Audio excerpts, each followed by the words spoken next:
నమస్తే, నేను మీ క్రాంతి. ఇవాళ మనతో ఉన్నటువంటి స్పెషల్ గెస్ట్ కొంపెల్ల మాధవిలత గారు, విరించి హాస్పిటల్స్ చైర్పర్సన్. ముందుగా వెల్కమ్ చేద్దాం. మేడం నమస్తే. నమస్కారం నాయన. ఎట్లా ఉన్నారు మేడం? మంచిగున్నా స్వామి.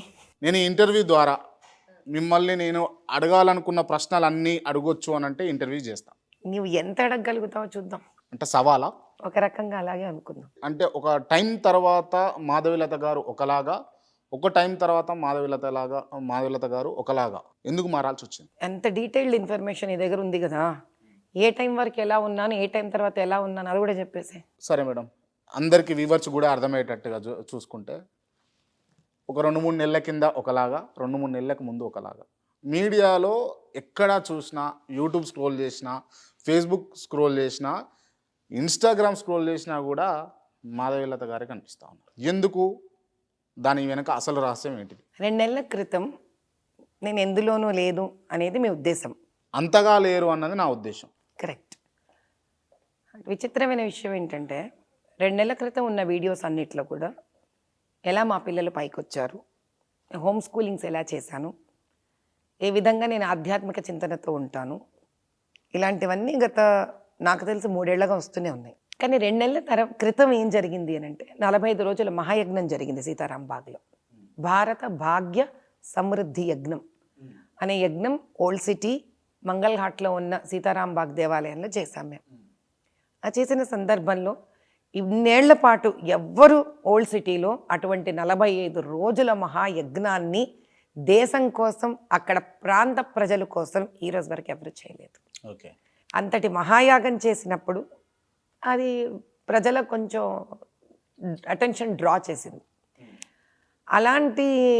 అలాంటప్పుడు జరిగిన 1 or 2 ఇంటర్వ్యూస్లో నేను మాట్లాడిన విధము, దృక్పథము బహుశా ఇలాంటి చక్కటి మనుషులు చాలామందిని ఆకట్టుకుందేమో, నాకు ఇలా తెలియాలి.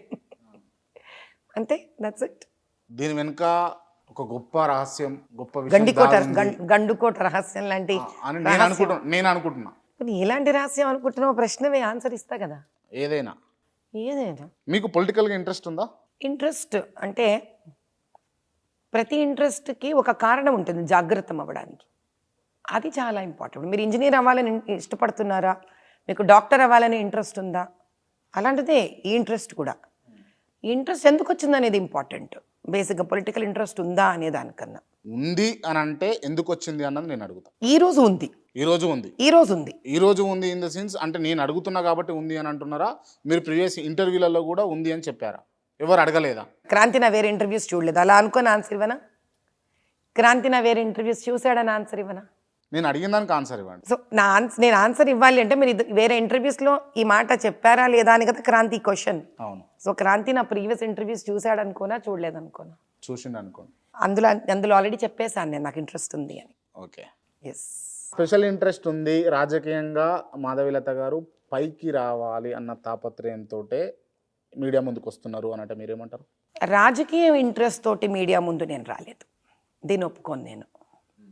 సరే, దాన్ని ఎవరంటున్నారు, ఎందుకంటున్నారోతో నాకు సంబంధం లేదు. క్రాంతి నన్ను అడుగుతున్నాడు కాబట్టి క్రాంతికి ఆన్సర్ ఇస్తా. రాజకీయంగా రావడం కోసం మీడియా ముందు రావాల్సి వచ్చినంత చీప్ ట్రిక్స్ నాకు అక్కర్లా. First of all, I'm a very very self made women. ఎందుకు మేడం అనవసరంగా ఎందుకు మీకు ఈ మీడియాలోకి రావడం? చాలా మంచి పెద్ద హాస్పిటల్, చాలా మంచి వ్యవస్థ, చాలా మంచి పిల్లలు, ఇనఫ్ కదా.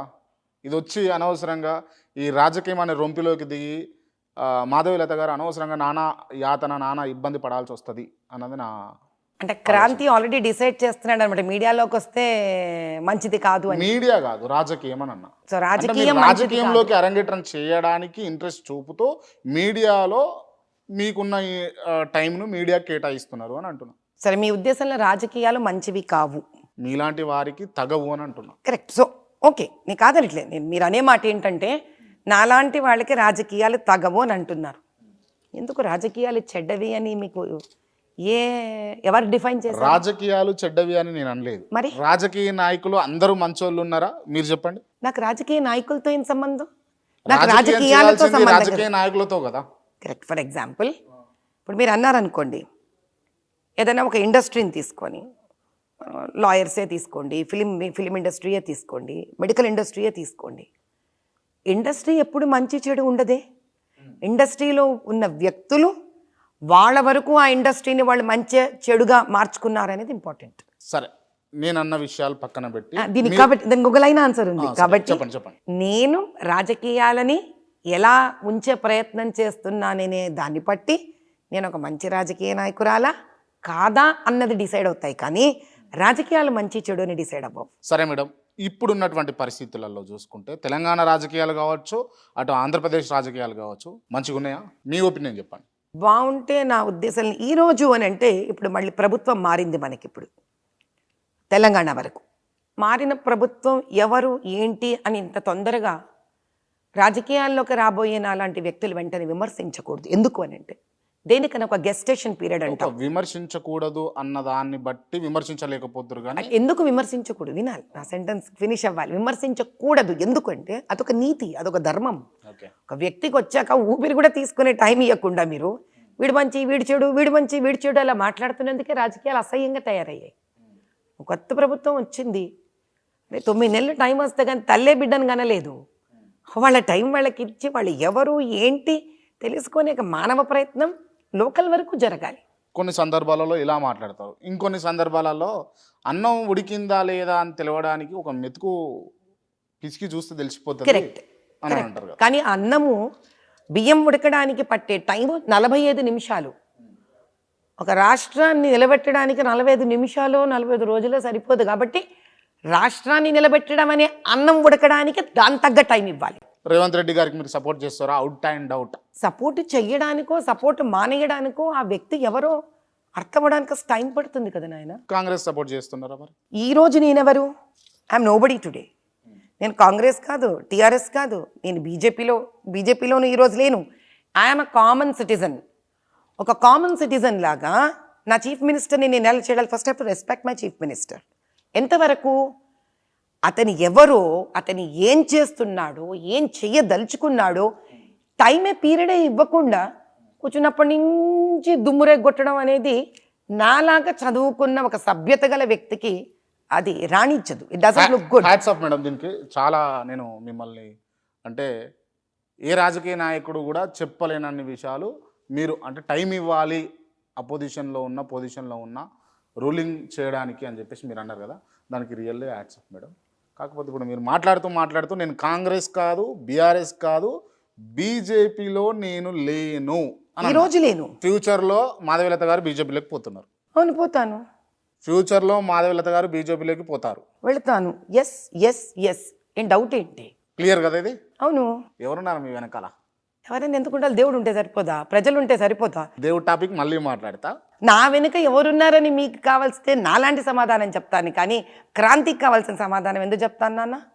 నా వెనుక దేవుడు ఉన్నాడు, ప్రజలు ఉన్నారు, నా ధైర్యం ఉంది, నా కుటుంబం ఉంది, ఇంకేం కావాలి నాకు? రాజకీయ నాయకుడు బీజేపీ నుంచి ఏ పెద్ద లీడర్ ఉన్నారా? ఎవరైనా సపోర్ట్ ఉందా? ఎందుకు మీరు పర్టికులర్లీ బీజేపీని ఎందుకు ఎంచుకున్నారు? ఎందుకు ఎంచుకున్నానంటే ఈరోజు దేశ స్థాయిలో ప్రధానమంత్రి పాత్రను పోషిస్తున్న మోదీ గారి ఆశయాలు, ఆయన జీవన విధానము, ఆయన చేసే పనులు, ఆయన కొన్ని నిస్వార్థ స్థితి ఆలోచన విధానాలు నాలాంటి వ్యక్తికి నా భావాలు వ్యక్తపరచుకోవడానికి, నేను పని చేయడానికి నాకు వీలైన వ్యక్తి ఆయన. ఆయన లీడర్షిప్లో నేను కంఫర్టబుల్గా ఫీల్ అవుతాను. అది నా ఇన్స్పిరేషన్. ఇప్పుడు ఏ పార్టీ చేరాలి అని నన్ను నేను ప్రశ్నిస్తే ఈరోజు నేను పార్టిసిపేట్ చేయాలనుకున్నది national elections. That's how we can think. National ఎలక్షన్స్లో నా కాంగ్రెస్లో ఎవరు ఉంటారు? రాహుల్ గాంధీ గారు ఉన్నారు. నేనేం కంఫర్టబుల్ కాదు ఆయనతో వర్క్ చేయడానికి. ఎందుకంటే కాంగ్రెస్ ఆశయాలు నాకు వర్కౌట్ అవ్వవు, సిద్ధాంతాలు నాకు వర్కౌట్ అవ్వవు. నెక్స్ట్ ఉన్నది మోదీ గారే. ఆయన సిద్ధాంతాలు, ఆయన ఆశయాలు, ఆయన పనిచేసే విధానము, ఆయన కింద నేను చాలా హ్యాపీగా కంఫర్టబుల్గా నాదైన రీతిలో నాదైన విధానంలో సోకాళ్ళు ఇందాక మీరు అన్న మంచి రాజకీయాలు చెడు రాజకీయాలు అనే సమస్య లేకుండా హ్యాపీగా వర్క్ చేయగలను అనే ఒక కాన్ఫిడెన్స్ ఉంది. కాబట్టి I chose my leader and my leader belongs to BJP. Right, okay. BJP అంటే ఇష్టమా మీకు? మోదీ గారు అంటే ఇష్టమా? బీజేపీ అనే పార్టీ చాలా హైందవ సిద్ధాంతాల నుంచి ఉత్పన్నమైనది. హైందవ సిద్ధాంతాలు ఏమిటి అనంటే ఎవరినైనా కూడా వారి అవసరాలను, వాళ్ళ బాధలను అర్థం చేసుకొని ఆత్మీయతతో ముందుకు వెళ్ళి తీసుకోగలిగే సిద్ధాంతాలవి. అటువంటి సిద్ధాంతాలలో నుంచి అపర బ్రహ్మచారిగా సన్యసించిన మనస్తత్వంతో దేశాన్ని ఒక ప్రగతి వైపు తీసుకెళ్లాలనుకున్న గొప్ప వ్యక్తి మోదీ గారు. So they both match my interest. ఏంది అని అంటే సన్యాసిగా అన్నారు మీరు.